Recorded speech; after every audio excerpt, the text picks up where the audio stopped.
Selamat sejahtera semua. Produk yang ingin saya kongsikan kepada anda pada hari ini adalah Johor Fiber. Sebelum kita mulakan perkongsian produk, marilah kita fahami terlebih dahulu apakah maksud serat makanan. Serat makanan adalah bahan selulus yang terdapat di dalam tumbuhan dan tidak dapat dihadam ataupun diserap oleh tubuh manusia. Namun, ia mempunyai banyak manfaat kesihatan dan memainkan peranan yang penting dalam pengekalan kesihatan sistem pencernaan. Kebelakangan ini, serat makanan telah dikenali sebagai nutrien ke-6 terpenting, berikutan karbohidrat, lemak, protein, vitamin dan mineral yang diperlukan bagi manusia untuk menjamin pertumbuhan yang sihat. Semakin banyak kajian saintifik menunjukkan bahawa serat makanan sangat penting bagi tubuh manusia. Pertubuhan Kesihatan Sedunia juga memberi saranan tentang pengambilan serat makanan bagi setiap orang dewasa adalah sekurang-kurangnya 25 hingga 30 gram sehari. Ini dapat dilihat bahawa menambah serat makanan ke dalam diet setiap orang telah menjadi satu keutamaan. Jadi, apakah itu Johor Fiber? Johor Fiber kaya dengan serat larut air dan serat tak larut air, ganoderma, vitamin dan mineral. Setiap pakej mengandungi kira-kira 4 gram serat makanan berkualiti tinggi yang membolehkan anda menambah serat makanan harian anda dengan mudah sekali. Selain itu, formula Johor Fiber telah dipertingkatkan dengan tambahan serat makanan, digestion resistant maltodextrin. Anda boleh menikmati minuman serat makanan ini dengan kalori yang rendah, iaitu kira-kira 14 kilokalori dan lebih senang dibancuh. Apakah keistimewaan bahan tambahan yang bernama digestion resistant maltodextrin ini? Bahan ini telah memperoleh pengesahan Generally Recognized as Safe, di mana ia telah diakui oleh US FDA sebagai zat makanan yang selamat untuk dimakan. Ia juga menerima perakuan daripada kerajaan Jepun sebagai kandungan makanan dengan kesihatan khusus. Tambahan lagi, digestion resistant maltodextrin telah mendapat 4 pensijilan dalam mengawal atau fungsi gastro-usus, mengawal gula darah, menurunkan kolesterol darah dan menurunkan triglycerida. Ia juga mendapat pengesahan daripada Persatuan Kesihatan Makanan Jepun.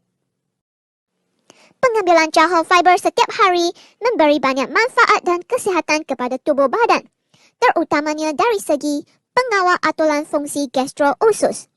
Serat makanan dalam Johor Fiber dapat merangsang pergerakan usus, mencegah dan mengurangkan masalah sembelit.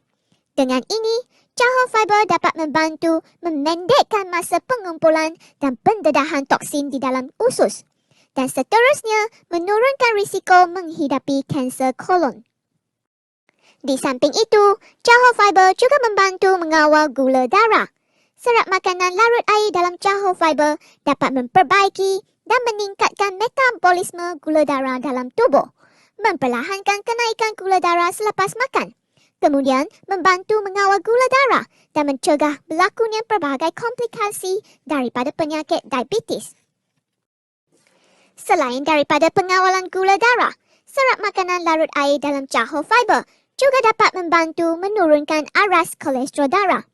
Serat makanan boleh menyerap asid lemak yang terbebas, mengikat serta mengeluarkan asid hempedu dan bahan buangan lain dari badan.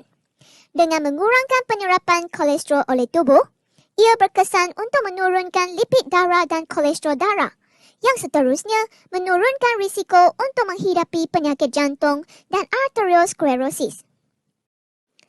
Apabila anda tengah menikmati kebaikan serat dalam menurunkan kolesterol darah, anda mungkin juga boleh mengesan kebaikannya dalam menurunkan aras triglycerida darah.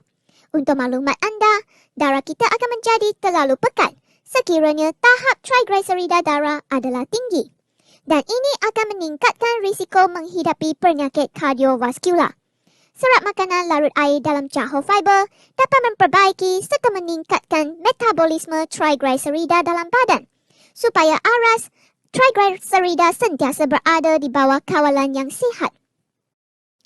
Bagi mereka yang mengamalkan tabiat pemakanan yang tidak teratur, pengambilan makanan dan minuman yang tidak berkhasiat, ataupun sentiasa terasa stres, Jahol fiber adalah sangat penting untuk diet harian anda kerana anda adalah salah satu daripada mereka yang berisiko tinggi untuk mengalami penyakit gastrik dan ulcer. Pengambilan serat makanan yang mencukupi dapat menghalang penghasilan rembesan di duodenum dan seterusnya membantu memperbaiki keadaan ulcer dengan berkesan. Jahol fiber juga memainkan peranan yang sangat penting dalam menjaga kesihatan usus dan meningkatkan imuniti tubuh. Sebanyak 70% daripada pertahanan imuniti manusia terletak di dalam sistem penghadaman. Oleh itu, imuniti tubuh akan menjadi lebih kuat sekiranya sistem gastro-usus kita adalah sihat. Pengambilan serat makanan yang mencukupi dapat mewujudkan persekitaran yang menggalakkan pertumbuhan bakteria baik, mengekalkan kesihatan usus dan seterusnya menyokong sistem pertahanan badan yang kuat. Jahol fiber juga merupakan sumber makanan yang baik bagi tujuan pengawalan dan pengurangan berat badan. Ini disebabkan serat makanan sendiri berkalori rendah, memberi rasa kekenyangan yang lebih lama serta memanjangkan masa penghadaman makanan dan pengosongan perut. Ini secara tidak langsung membantu mengurangkan pengambilan kalori yang berlebihan dan mencapai kesan kawalan berat badan melalui amalan pemakanan yang sihat. Bagaimanakah cara untuk mengambil jahol fiber? Satu paket jahol fiber mengandungi kira-kira 4 gram serat makanan. Setiap orang boleh mengambil 3 hingga 4 paket sehari bergantung kepada keperluan diet individu. Gunakan 300 ml air untuk larutkan satu paket jahol fiber. Jahol fiber juga boleh disediakan dengan campuran soya protein, jus buah-buah, susu dan minuman kegemaran yang lain. Kacau sehingga sebati dan minum segera. Lebih baik kalau anda boleh ambil fiber ini bersama dengan jahol instan soya protein dan Vitaking bagi penjagaan fizikal yang lengkap. Kita juga mencadangkan pengambilan jahol fiber bersama dengan Shuangho Lactoberry untuk membina sistem penghadaman yang baik dan sehat. Itu sahaja perkongsian saya pada hari ini. Terima kasih semua.